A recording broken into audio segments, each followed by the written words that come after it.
say, in the name of the Father, the Son, and the Holy Spirit. Amen. Dear Lord, we thank you for gathering us here.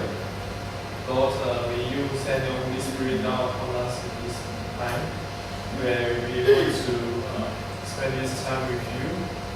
May you guide our hearts and our minds and our ears to be able to listen to what you want to tell us. And may you guide my lips as well so that I'll be able to speak what you want to tell the community. Thank you, Lord. Mother Mary, please pray for us. Hail Mary, full of grace, the Lord is with thee. Blessed art thou amongst women, blessed is the fruit of thy womb, Jesus. Holy Mary, Mother of God, pray for us sinners now and in the hour of our death. Amen. Hello. Hello. We are now starting a new series called Virtuous Like the Saint. It's the small word down there. Series. So the picture cannot see, actually they are all saints as well. So yes, later halfway we'll have dance break. So we will talk about Saint John Paul II, and the word we use is Totus. What is Totus? Later I will talk what is Totus. Maybe. So before we begin, let's read a passage from letter of St. Paul to the Romans. The gospel concerning his son, who was descended from David according to the flesh, and designated Son of God, in power according to the Spirit of holiness, by his resurrection from the dead. Jesus Christ our Lord, through whom we have received grace and apostleship to bring about the obedience of faith for the sake of his name among all the nations, including yourselves, who are called to belong to Jesus Christ. To all God's beloved in Rome, who are called to be saints, grace to you and peace from God, our Father, and the Lord Jesus Christ.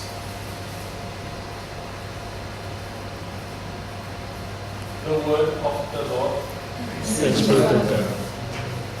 So, from this passage, you can see a couple of things. I think in the letter of St. Paul to Romans, very early on, in the early church, in fact, they are calling people saints before they die.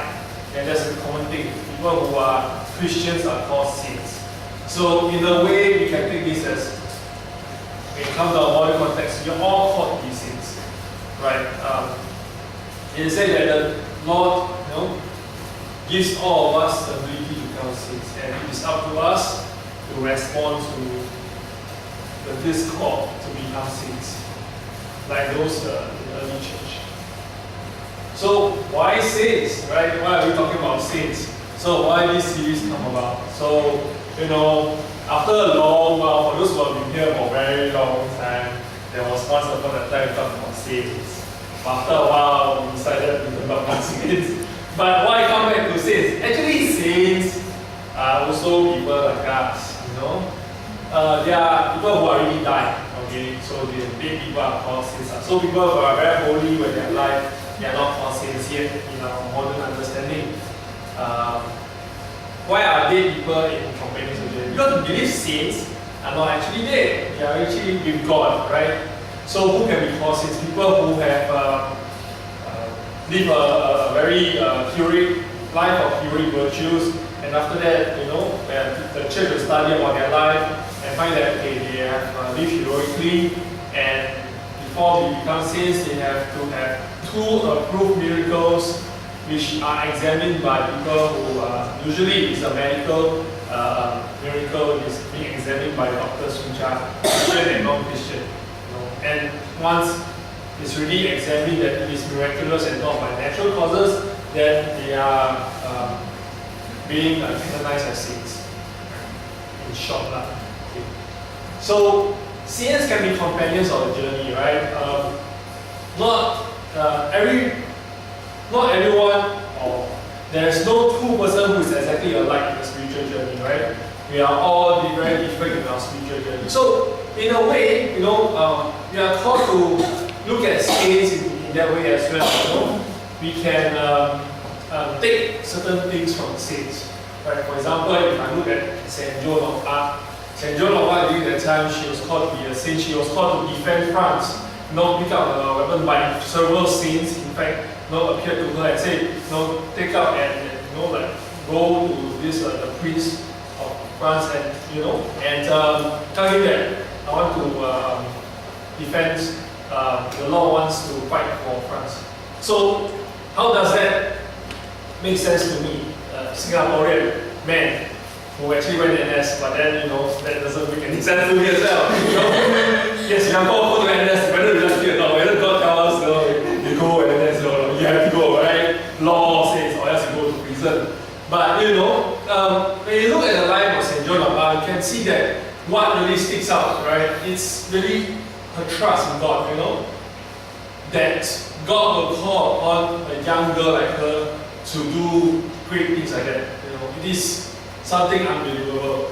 Even now, if say for example, if God calls upon you and say, you go and talk to the Pope, you say, I tell that the Lord wants this, right?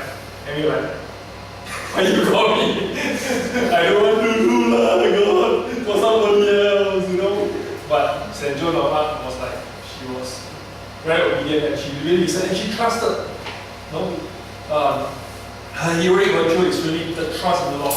And she went to battle and all that, trusting the Lord. And she's in prison, she trusted the Lord. Even when she's burning on the stake, before she died, she trusted the Lord. In fact, when she was burning at the stake, she has already seen she's seen the sin of heaven where she was like, going towards there. So for me, my companion of the journey is now is Saint Teresa of Lisieux, right? And learning to live the little way and to be able to be dependent on God is something that I'm learning now from her. So it's a very strange relationship. She's like an elder little sister to me, because she died at age of 24. So it's very strange, right? But then she's somebody who's very faithful and you ask her to pray for me and things like that. She would, there's very interesting things that she will do. For example, recently I did 33 days to Merciful Love, which is a lot on her teachings. And on the feast day where I was consecrating myself to Merciful Love, I went to Mass at St. Joseph and I received a yellow rose.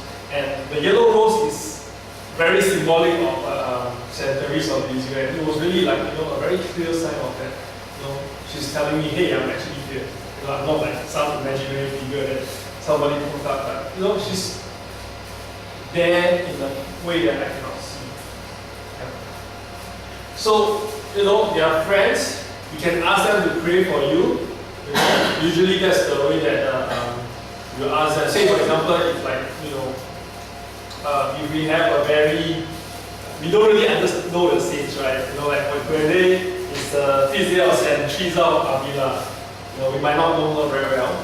She's a strange and stubborn woman, but she's still gentle and very funny and quirky sometimes. But if we don't know her very well, we can at least ask them to pray for us, especially on that feast day. And that would be one of the best things you can do, because almost every other day there is a saint, right? It's very interesting. You can actually find a saint which you find that is very similar to you, or you can find a saint which is very different from you. You will learn a lot of new things from them.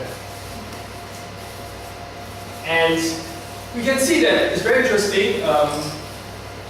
In the time of before Christ and to the time of Christ, we have the Bible telling us how God's love worked during that time where He was with the Jews. He was saving the Jews, even though they were very stubborn and all that. And even the time of Jesus and the time of apostles. But does it mean that after that, God doesn't work anymore? No, it doesn't mean that. No. In fact, we can see from the lives of the saints that God's love is very evident. Not to say that God doesn't love the people who are not saints, but then, you know, the life of saint which is recorded, you can see God's hands working, the Holy Spirit working. You know, a lot of like people like Saint Augustine, who used to be a drunk and a womanizer. You know, God's love bring him up and used him as one of the greatest philosophers, you know, of our time, one of the doctors of the church, very important doctor. You know, every saint, right, speaks to different situations of life. You know, speaks to different people. Speaks to mother, Saint Monica, praying mother, the long-suffering praying mother. She speaks to mother in a way that, you know, she understands very well the pains of having a child who is rebellious. But eventually, the prayer, you know, really comes through. So, saints are some people which are very real in a way, and also can speak to us in a very real way, and can show us that God's love is still with us, and the Holy Spirit is indeed very alive in the church. So, I'll come to the saint that I'll talk about, Saint John Paul II. See, not very clear, but you can see that actually he's a very cool guy, right? Looks very cool, right? He's a normal, cool-looking guy. He likes country. So, he was born Karlowa in Poland, in this place called Wadowice, right? He actually went through World War II, so he was actually quite old. You know? And Poland, as you know, is one of the first few countries that was really affected by World War II and German winning. And as a result of diseases and all that, he lost his family, all the members of his family by the age of 20. He was a playwright and an artist, you know, he writes plays and acted in them, you know, and all that. He was actually quite active. You can see, you know, from the dressing, he's a very stylo guy, you know. He also had a very active outdoor. He likes skiing a lot. Even after when he was Pope, right, he was like going skiing. There was one story that he was like, you know, he met a little girl, and the little girl looked up at him and asked him who is he. He said, actually I'm the Pope, but I don't tell your mother that.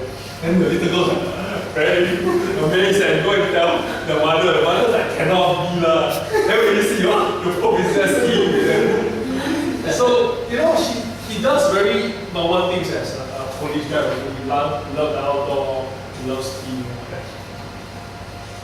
So, one of the things that, and it shows that, you know, this person is actually a very normal person. He has likes and, you know, he has dislikes and he has family, right? And except that his family was lost much earlier.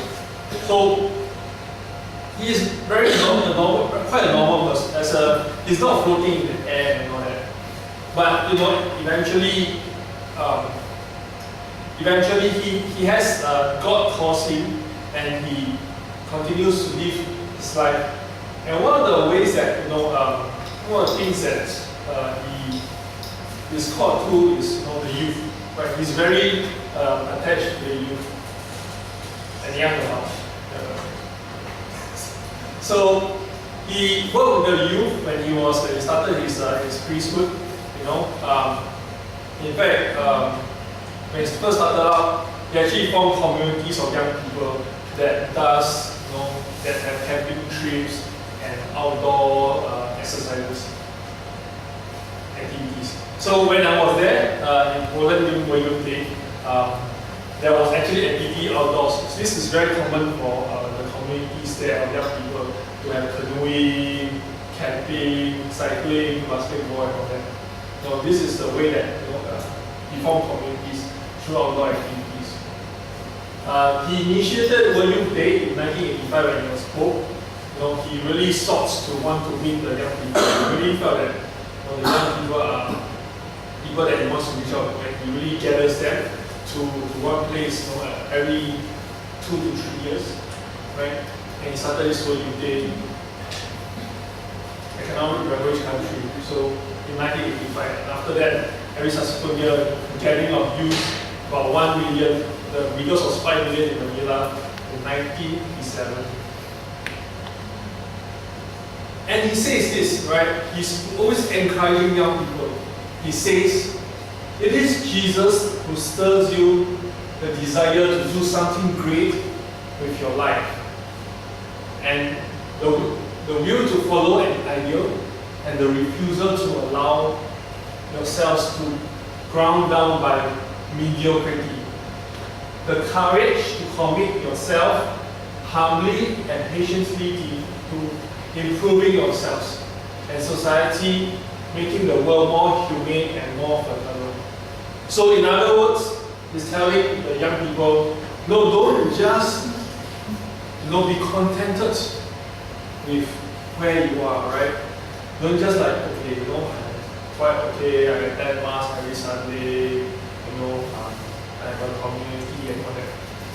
But always seek to improve yourself. Right? Don't always just stand there. Actually, being mediocre is something that Jesus doesn't like. It's being eventually you become lukewarm, which that is something that really hurts the heart of Jesus. Right? In one of the passages in Revelation, it says, "You're neither hot or cold, and I will speed you up." Right? It's talking to this particular church. And sometimes we tend to be very comfortable in our own place. We tend to want to stay in our comfort zone. And the Pope, John Paul II, is calling out these people. Don't just be happy where you are. Say for example, you have just attended LSC and you have so many good experiences. If you just be where you are, eventually, you just fade out. You just the good experiences will just be memories that doesn't do anything for you. No, instead, right? Be humble. Know that you're still a person in progress. You're still a work in progress, and be very patient with yourself, right? Because there are times where we need a lot of God's graces to become better, to improving ourselves. And remember that desire, right? The first love, that desire that God calls you. That you're called to do something great. Right? It might not be a great businessman that you can earn so much money, but then it might be, right? You might be the next Donald Trump, right? Who knows? But don't aspire to just be Donald Trump, right? So be better. I don't know who is a good Catholic businessman. I don't know, but then be somebody who is not only good, not only successful in the worldly sense, but be saintly, in your faith life. And that's what he's really calling us to be, to dare to dream to be saints, right? To go out, right? To believe that God wants to call you to be more than just say a Sunday Catholic, or just to be, very comfortable in a prayer group in St. Mary's. And I can remember, in World Day in 2016 in Poland, where I was, Pope Francis actually gave this, he actually echoes the sentiments of Pope John Paul II. And he says this, right? Don't be couch potatoes, right? No, go out and really make a difference, and and all that. And I was sitting in the field, I was like, very hot, I mean, nobody in the right mind, actually no couch potato, actually go to Poland because it was actually quite uncomfortable.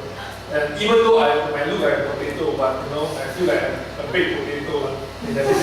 It's really, but then the call is very real, and there are 2 times I felt very electrified. Not when I heard the message, but there are 2 times in my life I felt very energized and really want to strive for something which is much greater. One was just after the death of Pope John Paul II. You could feel that in the whole atmosphere, people felt that he really led a very powerful life.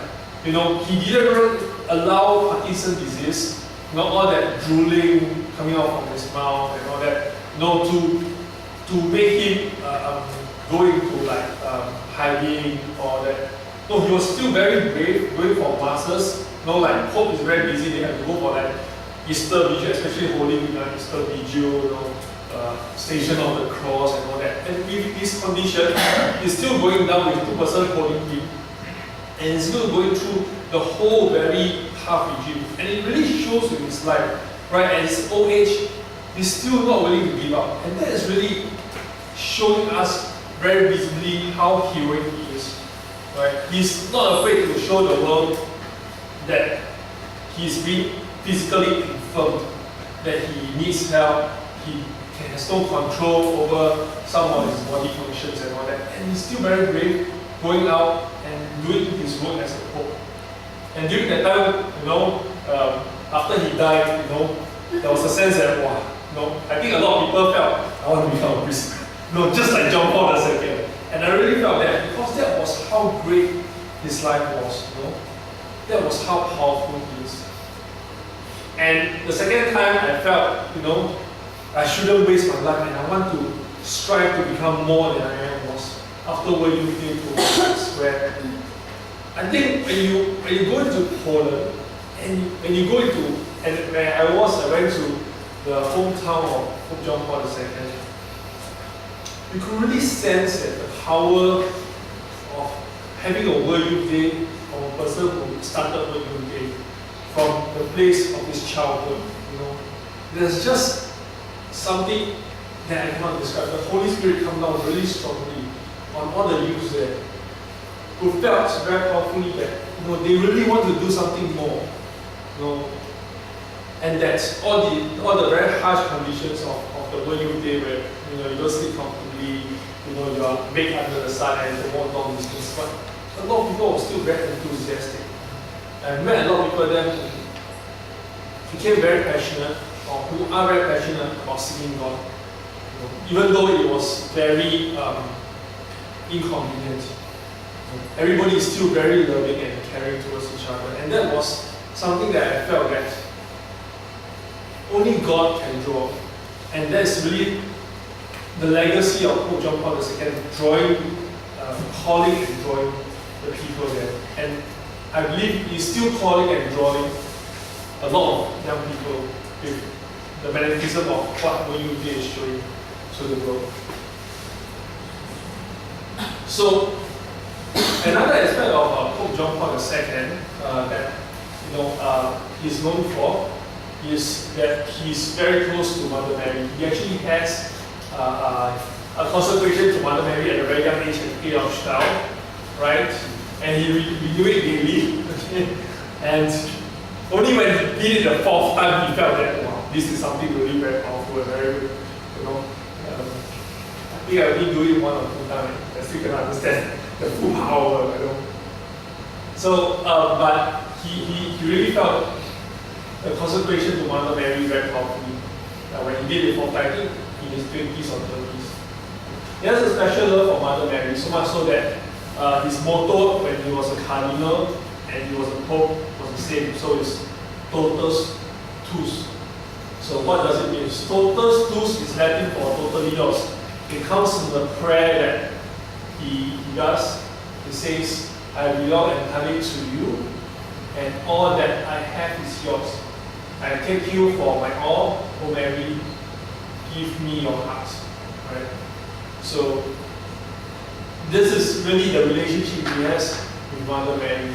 And this is a stained glass, and you can see that, this is Our Lady of Totus. So one of the paintings hanging in a shrine in Poland, where it's rumored to be painted by St. Luke, right? You can see very unique, the two lines here, which the painting was being struck quite well. So one person tried to strike 3 times and so anyway, so that was a legend, right? So this is a very iconic figure in Poland. And he really has this as a Polish person, he has a very strong devotion to Mother Mary. But what is really unique with his relation to Mary is, Pope John Paul II actually has a unique role in the history of the church, right? In God's plan, with relation to Mary. So we have to look at Our Lady of Fatima. So in the year 1917, 13th May, right? After 8 days of novena by Pope Pius X, right? Our Lady appeared, because that was during World War I, and Pius that was trying to do a novena to help to reduce the casualties of wars and all that, because it was really just terrible. And Our Lady of Fatima, Mother Mary actually came to Fatima to 3 children and told them 3 secrets. Right? One is you have to continuously to pray for people or people who fall into hell. I'm just paraphrasing, right? Second is you have to consecrate Russia to her Immaculate Heart, or else a more terrible war will come and Russia will spread this terror. And there's a third secret that was only just revealed in the year 2000, which I will talk about later. Right? So what happened is that 64 years later, on 13th May 1981, right? Pope John Paul II was being shot when he was taking a jeep, at St. Peter's Square. He was going around and doing his Pope thing, high-fiving people. Maybe not high-five, just waiting for the time. And all that. So there was this gunman that actually came, right? After he go and hug baby and give back, Then he was just one, then somebody shot him. And he was really bleeding, but miraculously, with all that bleeding and being shot at close distance, he was miraculously alive and being saved in the hospital. So he could, when he was at the hospital, he remembered, he felt that he was being protected by Mother Mary. And he would say later that, one hand shot the gun and the other hand guided the bullet. So he's talking about Mother Mary guiding the bullet. And when he see the gunman, to forgive him personally, to extend him the mercy of forgiveness, right? The gunman was actually puzzled. He says that, I am a professional gunman and I know I'm doing. When I shot you, I know that it's a baby shot. How is it that you're alive? And the doctors also say that, the bullet miraculously avoided all the vital organs and was just a tenth of an inch, so maybe a few mm of a major artery. So really just a grazing, he would have bled to death. But somehow, he was being kept alive. Right? So it really felt that it was very miraculous. And what was even more miraculous was that, actually the third secret actually talks about, I will read, right, the third secret to the 3 seers in Fatima in the year 1970. It talks about the Holy Father passed through a big city half in ruins and half in traveling with walking steps, afflicted with pain and sorrow. He prayed for the souls of the corpse he met on his way, having reached the top of the mountain on his knees at the foot of a big cross. He was killed by a group of soldiers who fired bullets and arrows at him. And in the same way, there died one after another the other bishops, priests, and women, religious, and various lay people with different ranks and positions. So, this vision, which was later interpreted, talks about not only the persecution of the churches by Russia, by the Soviet Union during these times of communism, but it talks about the Pope being killed, right? So Pope John Paul II, before he actually seen this mystery, in fact on that morning he was going to read about this secret, but he did not. And later when he read it, immediately it occurred to him that this was really talking to him, the assassination attempt on his life. And yet, he did not die, right? And it was really, he was pondering about it. And why does the vision say that he will be killed, but then somehow he will still be rescued in this way? So it can be said that even though the visions talk about this, but yet the vision does not fix what is in the future. It can still be altered by intercession of people, intercession of Mother Mary, specifically to Mother Mary, whom he gave credit to. So this is the statue of Our Lady of Fatima in Fatima itself, right? And what he did, this is a picture of, he actually put the bullet that was in his body on the crown and actually further entrust his life to Mary in that. And after that, several years later, in 1984, he did a consecration of the whole world to the Immaculate Heart Mary. So after many years, they didn't do it properly, so that's why Second World War came and Russia was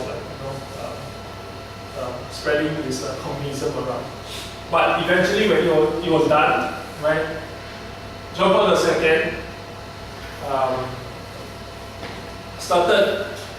started the downfall of communism.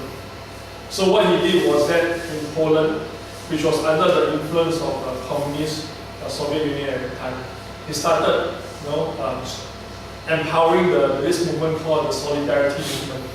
And with that, the Solidarity Movement came forth and became a strong union and actually brought to the fall of socialistic, communistic Poland.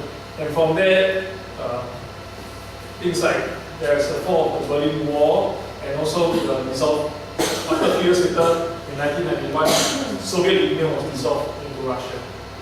Right. So all these things, of course, he's part of the player. There's other people as well, but he talks about the power of the intercession of Mary, right, and her love for the children, and it is something that John Paul II wants to use to us, to entrust ourselves to the love of Mary, right, to allow her to come into our lives and to pray to her, and she can work wonders, in our lives. She can, so-called change visions, and she can bring about major changes if we were to pray to her and entrust ourselves to her intercession. So John Paul II not only was in that part of the history, but in the church history, but he was also very instrumental in another part. It might look really separate, man, like Mother Mary and Mercy. But in a way, it is Mother Mary that brings him towards Jesus, right, at the cross of Jesus. Mary, who is at the foot of the cross, she brings her children to where the side of Jesus is, where the water that flows out refreshes us, and the blood redeems us. So, which is what divine mercy is, right? The blood and the water of Jesus that comes out redeems and refreshes us. So, in a way, John Paul II found that in this special mission. Many years ago, in 1930, a simple nun, Sister Faustina, now Saint Faustina, was asked by Jesus to create a special image, the Divine Mercy image. But it was very difficult to get it going. And when she died, people trying to translate biography and all that, but it was not done very well. As a result, there's a lot of error, and it went out to various places. When Vatican, some people in Italy sees it, it's like, hey, this is not right. And it's kind of like put a temporary ban on the spreading. And the people in Poland was not very happy. It's like, hey, how can you spread this? Because they depended on this during World War II to get them by, and there was a lot of consolation to get from them. So they went to go and, this is after the war in the 1940s, 1950s. They went to go and complain to the bishop at that time, who was actually Pope John Paul II. Before he was the Pope, he was Carlo Wojtyła, right? And he complained. And he had no choice, but he himself also found that this is very powerful.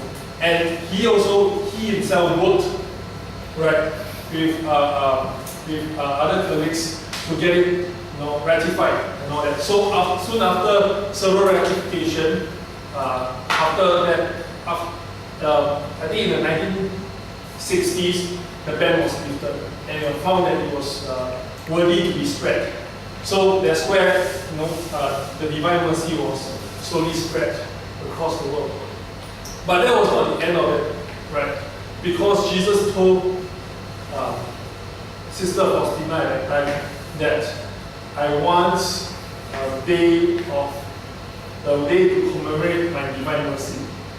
When Sister Faustina went to talk to her superior at the time, he said, "No, already have."